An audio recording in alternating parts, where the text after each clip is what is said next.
یہ دنیا امتحان کی جگہ ہے۔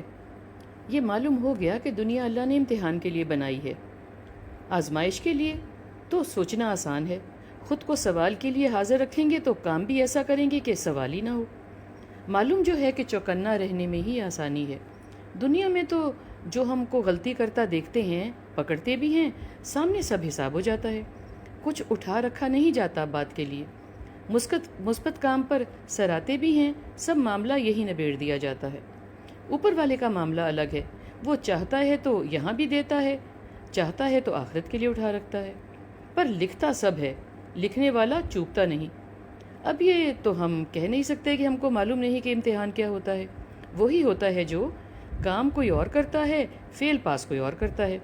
سو تیاری پکڑنی ہی ہوتی ہے، ہر وقت چوکنا، ہر سانس کا حساب ہے، ہر جنبش کا حساب ہے، ہر حرکت کا۔ پلک بھی جھپیں گے تو لکھا گیا، دھڑکن بھی تیز ہو تو لکھا گیا۔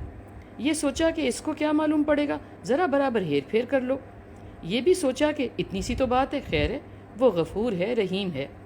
بھئی ہے تو، مگر غلطی کرنے والے کے لیے نہیں، معافی مانگنے والے کے لیے۔